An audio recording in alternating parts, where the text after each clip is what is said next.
Now I would like to hand over to our first speaker. It is my pleasure to introduce to you Mr. Benjamin Fuentes Castro, Manager on Site Independence at the Intersite Development Initiative. He will start with our first agenda item, giving us an introduction and setting the scene for our webinar. Thank you very much for joining us today. Benjamin, the floor is yours. Thank you. Thank you very much. Can you hear me? Perfect.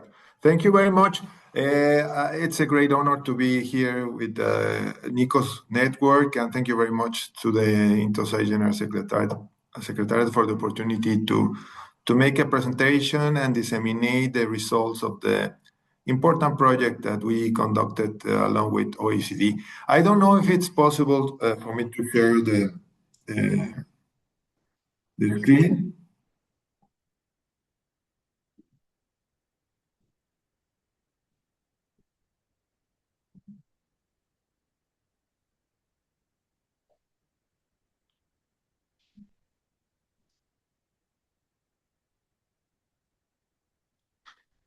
It should be possible, Benjamin, if you do you see the screen sharing button? Yes, let me check. Yes.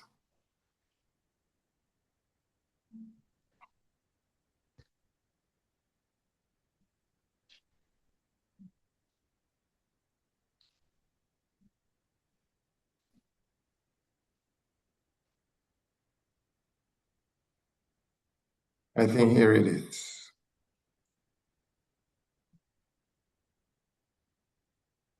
Yes. No. Yes. Perfect. Yeah. Okay. Thank you very much.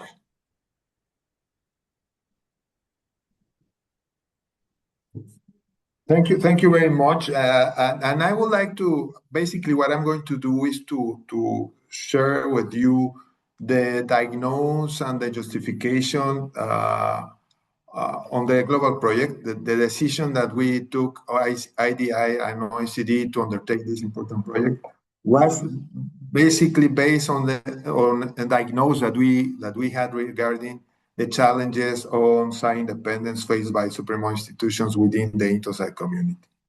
In 2023, IDI and OECD agreed to undertake a joint effort to generate a new angle to analyze and understand the topic of site independence. We, IDI and OECD, share the same concerns and the same diagnosis regarding the topic of site independence, and in particular, the challenges faced by supreme institutions. When we started our conversation, we proposed to carry out our diagnosis using as an initial idea, a very practical one.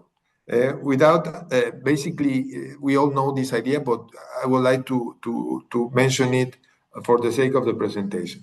With an independent site for any country, it will be impossible to have reliable information on how the public resources are used, and in addition, to hold governments accountable for their actions.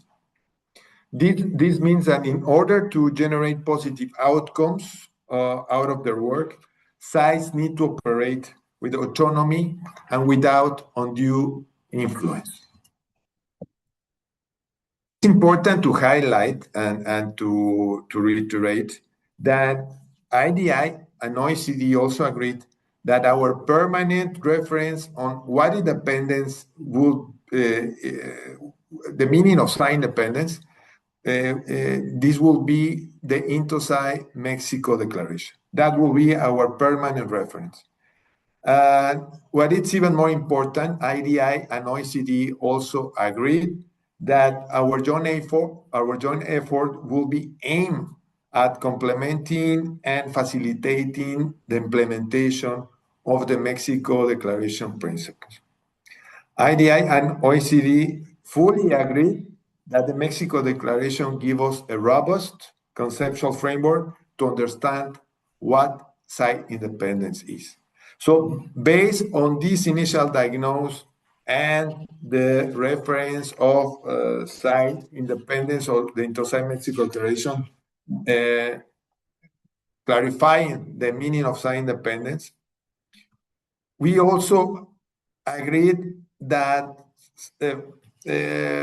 sites face the same pattern of challenges across regions and across political context. In addition to the experience and information accumulated from both OECD and IDI in their interactions at country level, basically we use three sources of information to get a picture on what was going on when it comes to the challenges of site independence. Data from the Intosite Development Initiative and the World Bank show that Supremo institutions around the world face increased threats to their independence in their operation and also in the execution of their mandates. In the case of the World Bank Site Independence Index in 2021, the information from that source showed us that most sites budget and were subject to approval by central governments, and only 22 countries out of 118 included in the sample fully met the criteria on staffing autonomy. In addition to that, regarding the global stock-taking report prepared by IDI, we identify that there is an overall decline in the topic of site independence, with a special emphasis on the issue on access to information and financial autonomy.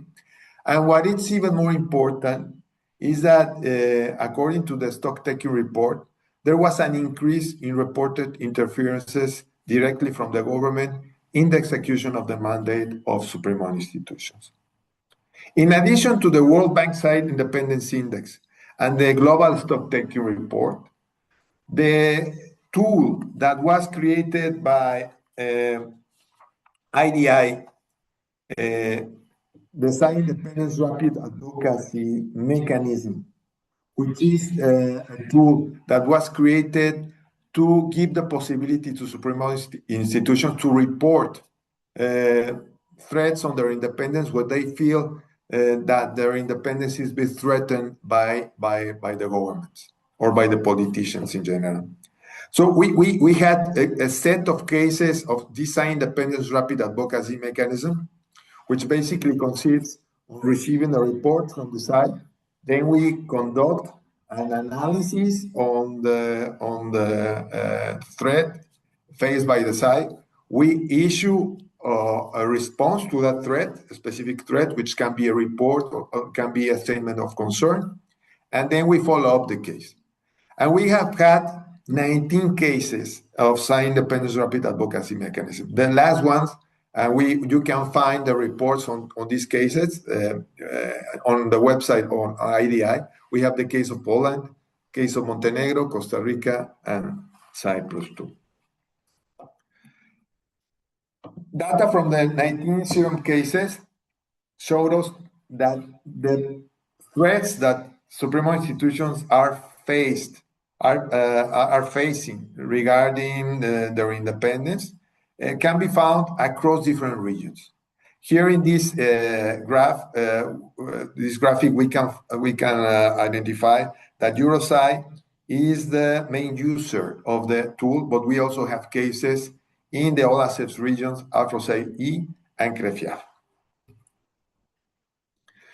And related to these CRM cases, it's important to mention that each case can entail a threat to different principles. That's why we have more threats than cases in this graphic.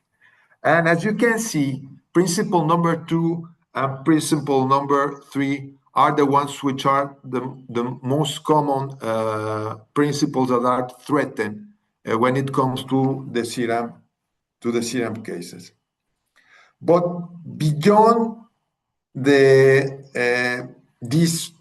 figures that are presented in this graphic, what is even more important is the information that is hidden behind the numbers of the threats related to principle 3 and principle number 2. Because in the case of principle number 2, this is, as you know, principle number 2 is related to the independence of head of size. And these cases are basically linked to political attacks against the head of size as a sort of retaliation by politicians. And in the case of principle number 3, which is related to the mandate of the Supreme Institution, it is not that the Supreme Institution don't have the mandate to conduct their audits. It is rather that they face interference to implement their mandate in an appropriate way. We also have as experience from both IDI and OECD as part of this diagnosis, we also noticed that there are factors such as perceptions and expectations that are part of the equation when we try to understand the level of science independence of supreme money institutions. For instance, when the expectations of certain stakeholders are positively fulfilled by the SAI, there is a willingness, and we, IDI and OECD agreed on this, that there is a willingness to defend the SAI from political attacks. And this willingness, in its turn, is a variable that influences the level of the independence of the Supreme Money Institution. So when stakeholders see that the SAI is a technical body whose results are not related to political decisions, and also when they see that there is a positive impact of the work of supreme institutions on the accountability ecosystem, this perception creates the willingness to advocate for the supreme institution. It's important to say that the accountability ecosystem is this institutional framework that can be understood as the interaction of different institutions that have the purpose to keep answerable the government regarding their decisions, their actions, and the way they exercise the resources, the public resources. We also, IDI and OECD, as part of the diagnosis, agree that regarding the structural conditions of the institutional framework of size, there are also clear patterns across different regions. For instance, there are pressures and expectations on size that are linked to the current political culture. And this current political culture, from our point of view, has to do a lot with a short-term vision of politicians, polarization, and also decisions made by politicians that are not based on data or evidence, but rather on emotions or the willingness to gain the attention of the people and society. There are also structural limitations that affect the implementation of the mandate and the impact of the Supreme Institution, such as problems regarding accounting systems, internal control frameworks, and also problems with prosecutorial capacities of authorities that receive cases referred by the Supreme Institutions where they identify problems related to corruption. And there is also a very specific problem, which has to do with the current challenges faced by Supreme institutions. Back in 2007, when the Mexico Declaration was established, it was easier to justify to politicians that it was important to give a special space to decide within the institutional framework, including the allocation of budget for the site. Nowadays, this is more difficult. And one of the justifications made by Ministry of Finance and the executive and politicians in general has to do with the fiscal limitations that countries are facing, and it's nowadays is more difficult to justify this special treatment for supreme money institutions. Given this diagnosis and given all this information that I have presented to you, we decided to have a new approach to understand the topic of science independence. And basically, we decided to include the informal factors that shape the operating environment of science, informal factors, that is to say, practical elements that explain the way the Supreme Institution exercised their independence. We also decide to consider the political climate, power dynamics, and societal expectations, and also, in a very practical way, how legal provisions are interpreted and applied in practice beyond what the legal framework indicates in the provisions.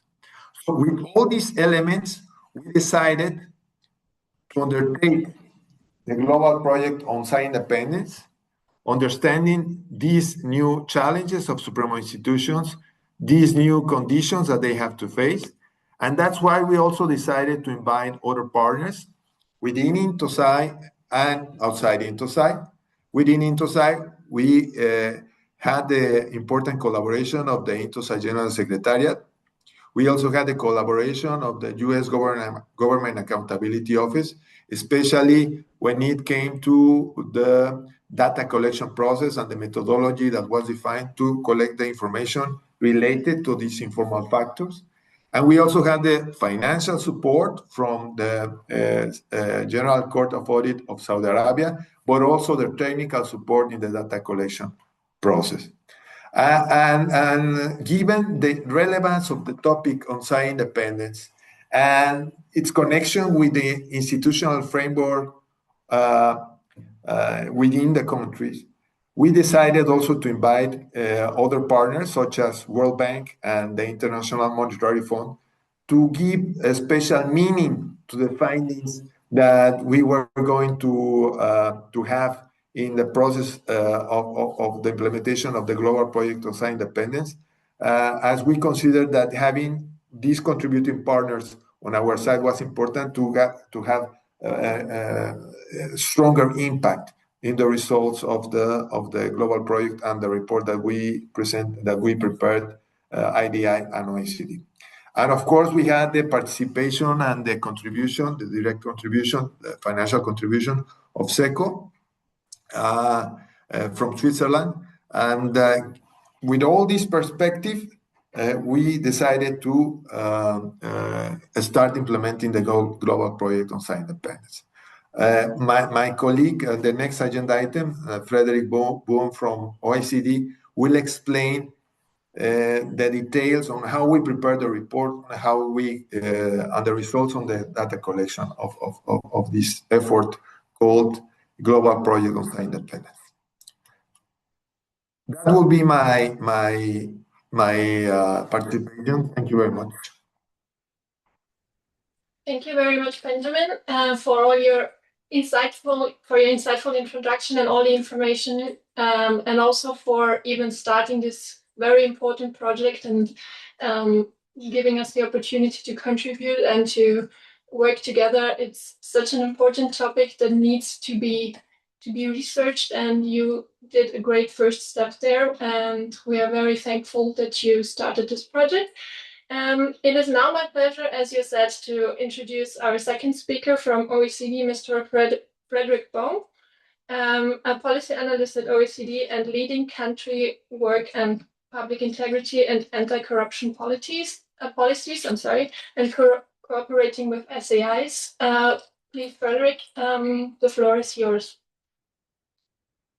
Thank you very much. Good morning, good afternoon, everybody. It's really nice to be here and speak about this really beautiful project. I'm working in the Anti-Corruption Integrity Division, but it is placed in the OECD Public Governance Directorate.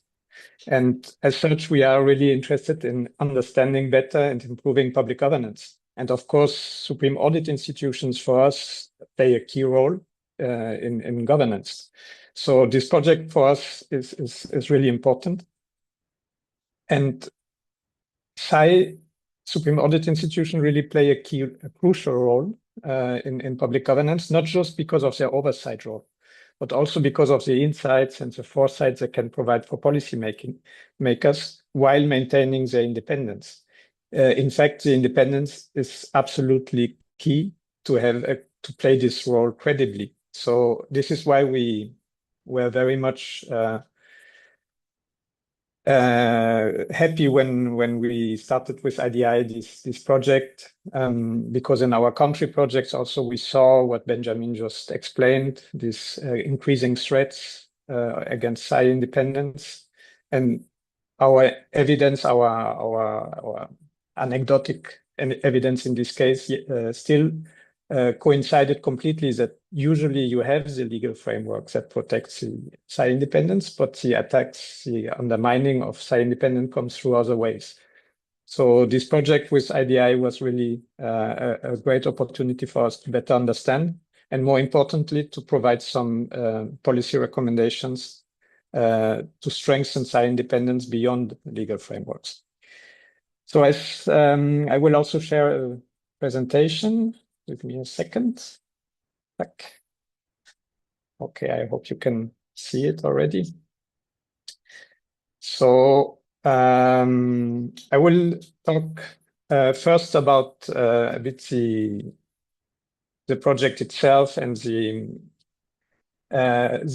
fact finding, so the data collection process, and then some of the key recommendations, findings and recommendations of the report. So first of all, the scope, as Benjamin also already clearly mentioned, it was to explore how informal norms and behaviors shape SAI independence in practice. So we were looking at the gaps between what exists on paper and how real implementation looks like in practice, to analyze the interaction of the Supreme Audit Institution with other actors in the accountability system, but also with auditees, for example, or other stakeholders. Based on these insights or the preliminary findings, insights that both IDI and OECD had, we designed the data collection process to have solid evidence for the analysis of the report. And I just want to highlight one, that since we are talking about informal factors, the fact finding is also challenging because these are often factors that are not so easily to be observed. Which is why qualitative evidence was really key. So interviews, focus groups, etc., to really understand the deeper working of these informal factors. So the objectives clearly was to identify the key informal enablers and constraints to SAI. So what are the informal factors but what are also the informal factors that are undermining it? We wanted also to identify good practices because, of course, many of your SAIs already developed strategies, practices to counter some of these threats. So we wanted also to identify and highlight them in order to provide actionable recommendations. And here and you will see later when I will describe the main recommendations, there are recommendations that are aimed at Supreme Audit Institutions, so what Supreme Audit Institutions themselves can do within the scope of the control they have, but also recommendations to other key accountability actors in the ecosystem. Because this is really one of the also, and Benjamin already highlighted it, one of the main findings that the ecosystem itself is let's say needs to be equilibrated and working well. So if we look at the sources, so we carried out country visits. I will later explain which country we visited. We had questionnaires, we had surveys, we had workshops at regional level. During the country visits, we were able to have these in-depth interviews and focus groups that I mentioned. So the data that we had were perceptions, so how independence is seen or experienced by the actors, facts whenever possible, what happened, what is verifiable. Here also the IDI's CRAM mechanism, of course, provided some key insights. The expectations of the different people involved, so what is anticipated, what is assumed to be the normal practice, what is assumed to happen, and the beliefs, so the internal convictions that people have developed in a given context. Together, these findings supported the analysis that we carried out, IDI and OECD.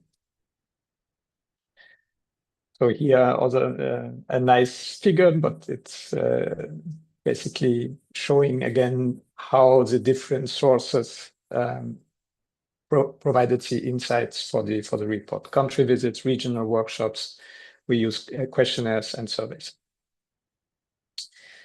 So the country visit were the following one. We started with a pilot in Paraguay in 2024, and then over the year 2025, carried out country visits to Jamaica, Jordan, Spain, Liberia, Morocco, and Indonesia. And I take the opportunity to thank again all these countries to welcome us, to be open to talk about issues, but also about good practices. This was really key for us to get an understanding in a given context about the different informal dimensions that are relevant to explain SAI independence. Again, both positively and negatively.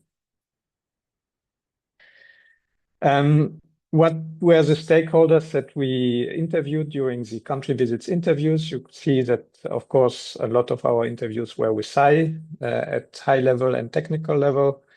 We also interviewed the executive, legislative, judiciary, and then we had a series of interviews also with civil society, media, civil society organizations, academia, other oversight institutions, such as, for example, ombudsmen, anti-corruption agencies, or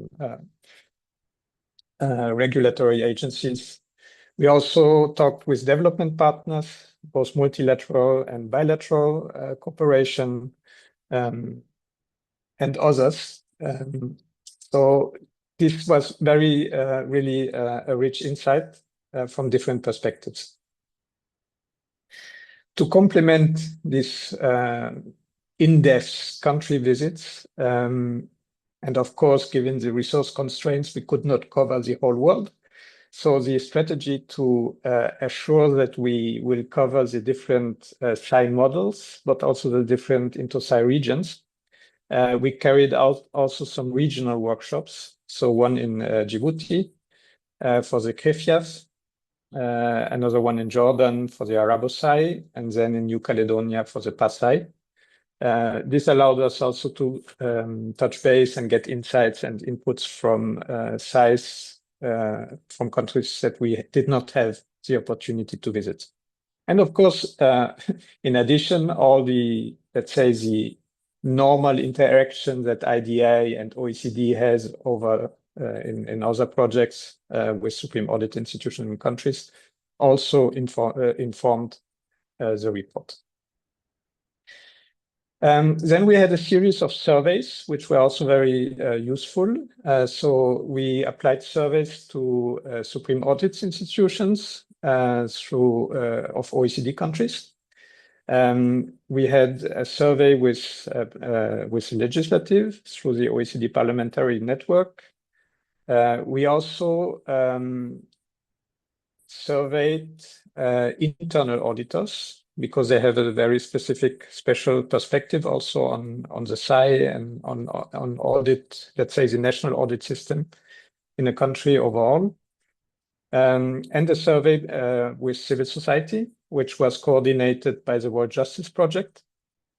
So we partnered with the World Justice Project, who carried out the survey, and then IDI and OECD received the database from the World Justice Project, which had more than 1,700 responses from over 80 countries in covering all inter-SAI regions. So these evidence from surveys were also used to inform the analysis.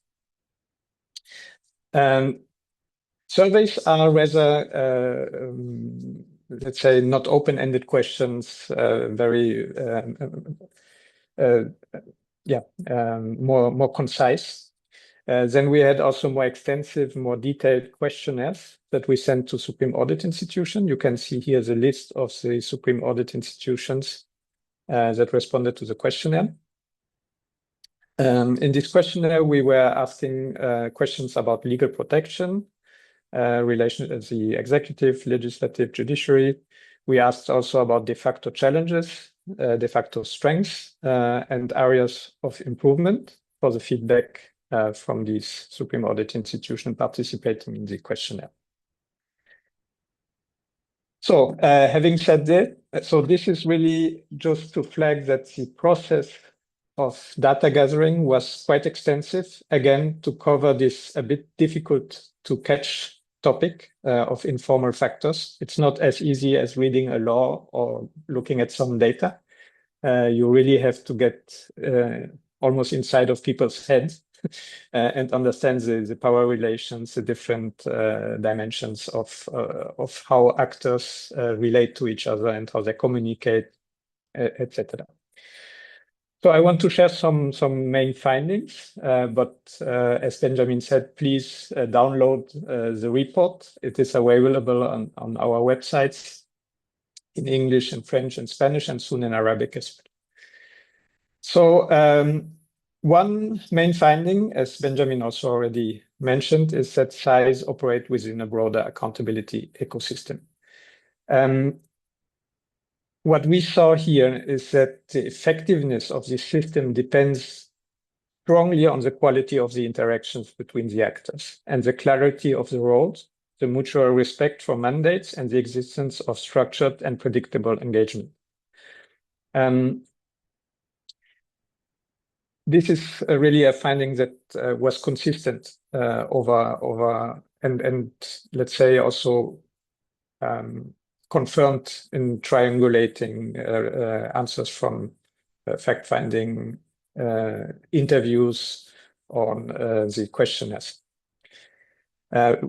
Weak coordination, limited capacities, or misaligned incentives, for example, undermine even well-designed institutional frameworks. So a framework that looks good on paper, but with coordination challenges, overlapping mandates sometimes, for example, and of course, limited capacities can also undermine the SAI independence and have impact on SAI independence.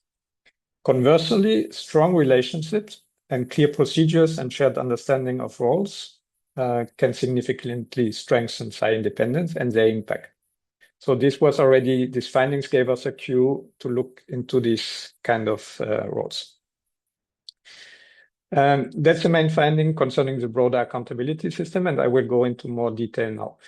And the second broad finding is that SAI reputation acts as a safeguard for its independence. This was perhaps the strongest finding of an informal factor really determining independence. The reputation, the trust that people place into the Supreme Audit Institution increases the likelihood that stakeholders will support the SAI when it is being attacked, when it is being challenged in the public. Essentially, you have to think of allies. You need allies outside of the Supreme Audit Institution, and you can achieve this through a strong reputation. And what we also saw in the fact finding is that conversely, often the informal attacks on SAI independence happen by trying to weaken the reputation of the SAI, to undermine the credibility, for example, of its findings, attacking perhaps even personally some of the persons of the SAI. So that's an entry point for attacking SAI independence, which also shows why it is so relevant. So building and maintaining trust is not just a public communication aspect, for the SAI, but it is really a strategic component of institutional resilience and of strengthening independence. So these findings led us to some recommendations, and I will start with the recommendations, the first part on the ecosystem. And here we we divided mainly the recommendations on recommendations aimed at the executive, at the legislative, and to other actors where we looked, for example, judiciary, donors, and civil society.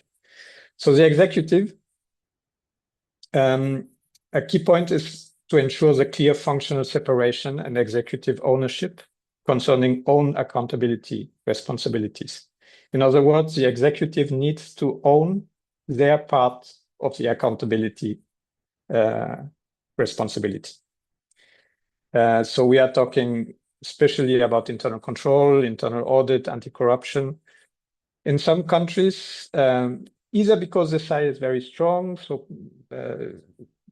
some mandates go to the SAI because people say, otherwise it's not being done, or for other reasons. But sometimes the SAI mandate is increasing, and these new mandates sometimes put the SAI into a difficult position in terms of independence, because they are asked increasingly to participate also in policy design.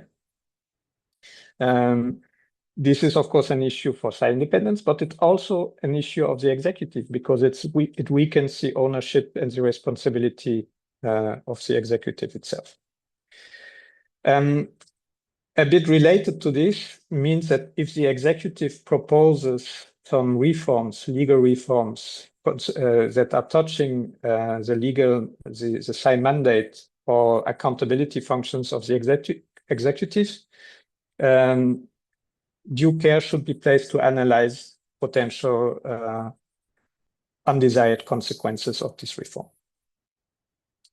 Then some more standard recommendations, but not less important. The executive needs to continue increasing fiscal transparency, ensure the systematic follow-up to audit recommendations of the SAI. And if the SAI is involved somehow in the SAI leadership selection process, the executive also has a responsibility to apply transparent and merit-based criteria and stick to the process. The legislative, which is really one of the key partners of the SAI, here it is important, and this is a bit related also to the previous point, to strengthen the legal and institutional framework governing SAIs. So the legislative, as lawmakers, have, of course, a responsibility to continue strengthening the institutional framework and the legal framework. For example, and here, let's say the criteria of what matters. Of course, the Mexico Declaration is the guiding framework, but the analysis of the informal factors also help us to understand better which ones are particularly important. For example, ensuring transparent and merit-based appointment processes, robust tenure and dismissal protections, institutional arrangements that safeguard the continuity, minimize political influence. I could add also the administrative and fiscal independence of society. On the other hand, the legislative, so not just in their lawmaking role, but also in their oversight role, they need to establish clear procedures and strengthen their own capacities to analyze and follow up on audit findings. What we saw in some countries, or what was also mentioned to us, is that when the parliament, when the legislative does not have the capacities or the understanding to use really the audit reports, this weakens the potential impact of the SAI and also challenges the SAI independence. Also very important to establish clear procedures for the audit requests. When the legislative is asking for special audits, for example, and I'm sorry if sometimes I don't use the correct term, but then So these requests from the parliament to audit need to follow clear procedures, because this can also weaken the workload, have an impact on the workload, and then also impact on the independence of audit selection. Other actors. So one actors that we saw, and I think this is an area that also could be looked at in more detail in the future, and which is not really explicitly mentioned in the Mexico Declaration. It's the judiciary. So of course they have a role in enforcing legal safeguards, and through the judicial decisions they make, they can also protect sites from undue influence and can ensure legal certainty. Especially, for example, when we think of the overlapping mandates that we already mentioned, and it comes to a judicial decision. Here, the judiciary plays a key role in really enforcing and continue ensuring that independence of the site is safeguarded. Donors, of course, can support coordinated and context-sensitive reforms. It's both on the financial level, where they are interested basically in having a strong national accountability system, and through capacity building, technical assistance to strengthen the site. And another point that we saw is that there's a need to address the fragmentation across oversight bodies, increase collaboration, increase coordination, respecting the different autonomies. This can significantly improve the overall effectiveness of the accountability system, and thereby also the safeguards the site independence. Here, I will not enter into all the details, but it's just to show you how this can be applied in a more, let's say, operational way, looking at the ecosystem through the lens of how the SAI is relating to different actors throughout the audit cycle. So again, without entering into all the details, when planning the audit, the SAI is receiving inputs from different actors. When conducting the audit, they also receive inputs. And then when reporting and follow up, there are also different relationships with different bodies. And in these relationships, it is really key to build these informal relationships, strengthening trust, and getting the right insights and support. So here's a lot that all the actors can really do, including the SAI. And finally, the second part on the recommendations that are more directed directly to the SAI. So the idea of reputation as a safeguard, a shield of independence. Here, essentially, we used what we call at the OECD the framework on drivers of trust. So some years ago, the OECD carried out research and to understand better what explains the level of observed trust in institutions. And after some statistical analysis, etc., 5 factors remain as significantly determining the level of trust. And you can divide these 5 factors into competencies. So this is the reliability of public action, the responsiveness of public action. This is the competence part.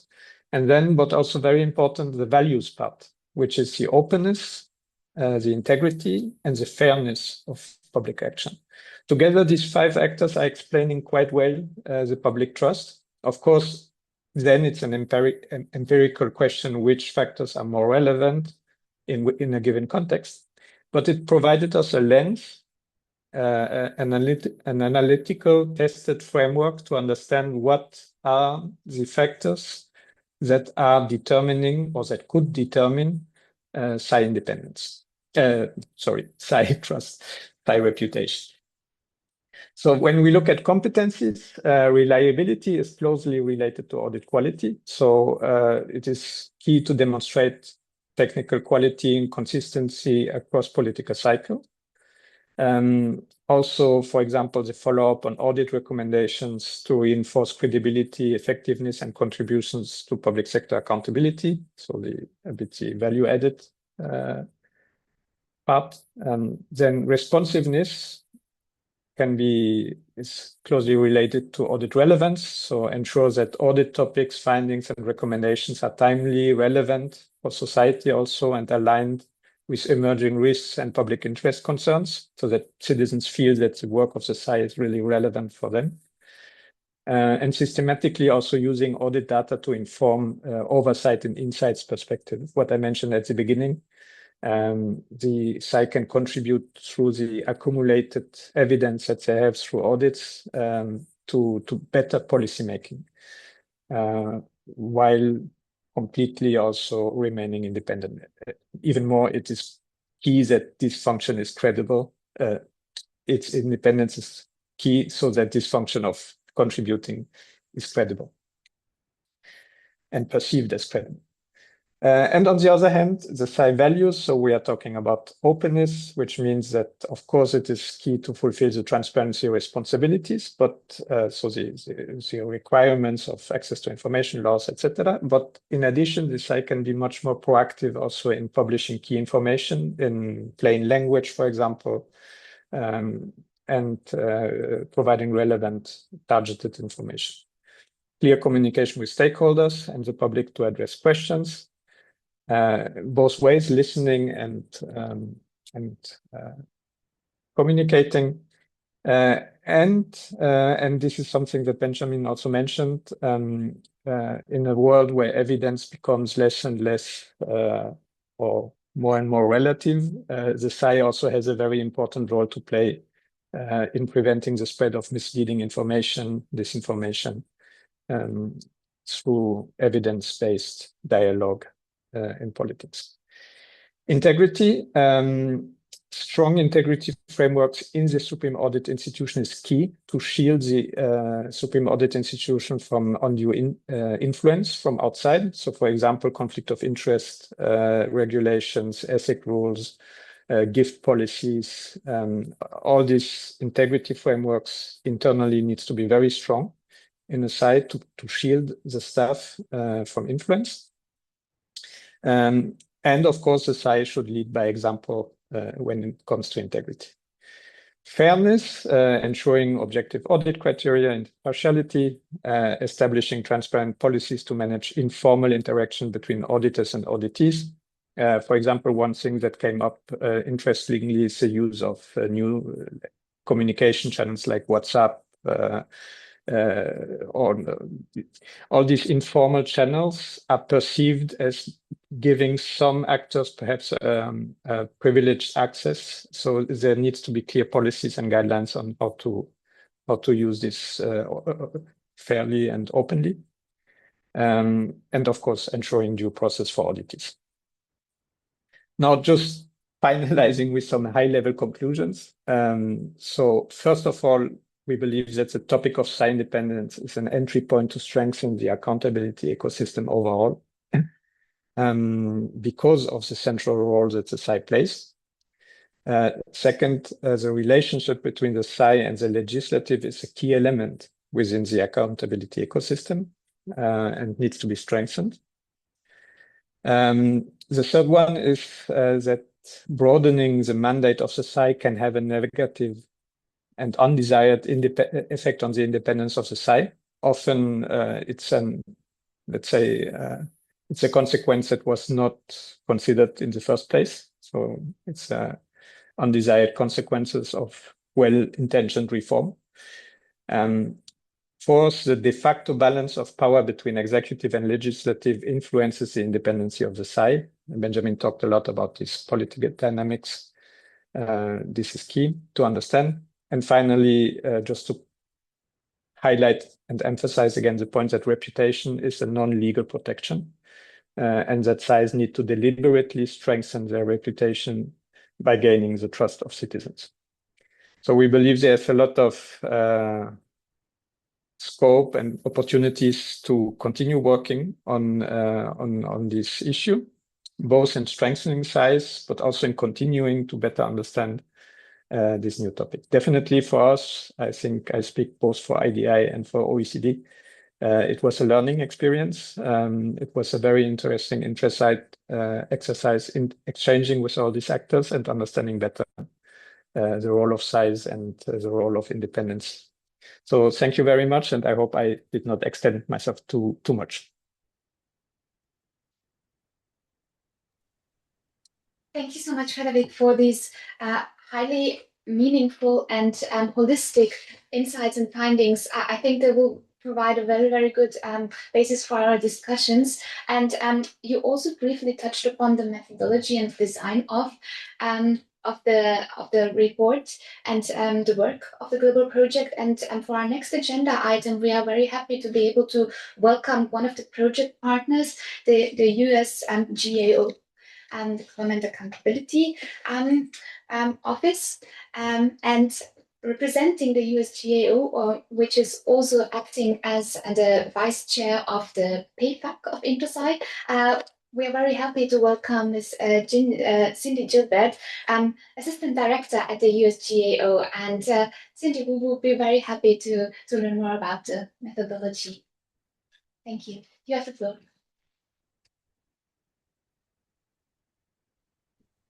Thank you. I'm going to actually hand it over to my colleague, Mark Keenan, to please kick off GAO's comments. Thank you. Thanks, Cindy. And thanks. I'll be brief because I think Cindy will be much more interesting than me. But good day, everyone. And just wonderful to see this great turnout today. Obviously, this is a very important topic to see so many of you here. So my name is Mark Keenan. I'm an assistant director for international relations at the U.S. Government Accountability Office. As part of my role, I help manage GAO's participation in INTOSAI activities, including GAO's role with the PFAC and the INTOSAI donor cooperation. So I just appreciate the opportunity to say a couple words here and appreciate very much the presentation so far by my colleagues Benjamin and Frederick. They were excellent. I just want to say that I know that there was a lot involved in behind this report and Cindy will offer some of her insights on that. But I want to express definitely my gratitude to the OECD and IDI for leading this effort on independence going all the way back to 2023. I also want to thank the General Secretariat of INTOSAI, the PFAC leadership, including the General Court of Audit of Saudi Arabia, World Bank, the IMF, and Swiss aid for their ongoing support, and as well as the size that contributed to the effort on the site visits that I'm looking forward to hearing from. And to get us closer to Cindy here, I know that for our part, GAO colleagues have been involved in supporting the effort. Specifically, GAO's former International Relations Director, Michael Hicks, as well as Cindy Gilbert, who's going to talk next, one of our great methodologists at GAO, Miss Amanda Panko, as well as Miss Carla Rojas, were all part of involved in the project planning, the survey design, methodology, and some of the site visit work that went into the report. So again, I know this is about sharing from those partners, the project partners giving their insights. So at this point, I'm very pleased to turn it over to Cindy to go ahead and provide her insights. Thanks, Cindy. Thanks so much. Hi, everybody. I'm really appreciative of the invitation to come today. As Mark mentioned, I'm a research methodologist at GAO, and I'm just so thrilled that I was able to consult on the project, and I did help execute the questionnaire. It was a pleasure to work with the team and the project partners on this incredibly important topic. I want to just make 2 quick points about the methodology, just highlight 2 aspects of, I think, the project approach that I think made it particularly effective. First, while I cannot take any credit for the early methodological decisions that our friends at OECD and IDI made on how to approach the project. I did just want to give my opinion and attest to this being a really great example of when exploratory methods, qualitative methods can provide compelling and rich evidence to support findings and recommendations. As we heard from the presentation today, some really compelling and important findings. The global projects focus on the informal factors, going beyond the legal framework, drawing on testimony from multiple sources, using this systematic approach while keep this openness to exploring the lesser known factors impacting Psi independence. I think the project as a whole really demonstrates how this kind of exploratory approach, the qualitative methods can just be so useful and can result in a richer understanding and really robust recommendations, as again we saw. So while we'll always have the compliance performance audits in our toolboxes, I think the global project really illustrated the power and utility of these more exploratory approaches. Just a second point, just want to note the importance and the value of the effective collaboration among the project partners on the design and methodology. This was a process that was established really early on in the global project, which I really appreciated. For example, many of the project partners attended an early meeting in Vienna to talk through the various aspects of the project methodology, talking about the countries, which countries to select and how to approach the regional workshops. There were even opportunities to get into some more of the nitty-gritty details about the questions in the open-ended exploratory questionnaire that we administered, which allowed us to make some important adjustments to the questions very early on. So throughout the project, there were ample opportunities for project partners to provide their expertise, to give their input. And in my view, that kind of collaboration and input on projects can make them more successful. And I think we really saw that on the global project. So again, just really appreciate being able to participate and congratulate my partners on such a successful project and report. And just thank you for the time to talk today.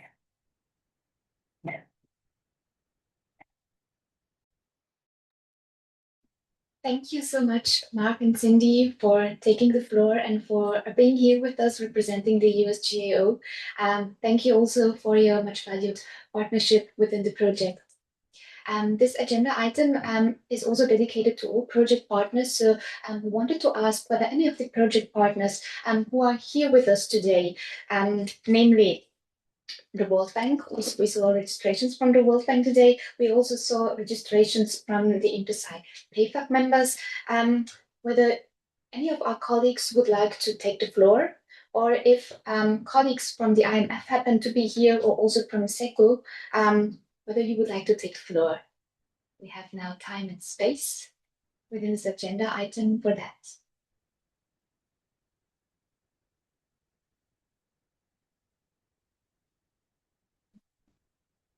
We see no hands raised. So with this, we would like to move on to the next agenda item, which is now dedicated to those SAIs that participated in the country visits within the global project. And we got positive replies, and we would like to thank you for being here today. We have 4 SAIs who kindly agreed to be here with us today in alphabetical order. It's the Audit Board of the Republic of Indonesia, the Audit Bureau of Jordan, the General Auditing Commission of Liberia, and the Court of Accounts of the Kingdom of Morocco. With this, we would like to hand the floor to our colleagues from the Audit Board of the Republic of Indonesia. We were informed that Mr. Widodo, Director of Public Relations and International Cooperation, is here with us and would like to speak on behalf of Psi Indonesia. Yes, thank you, Andrea.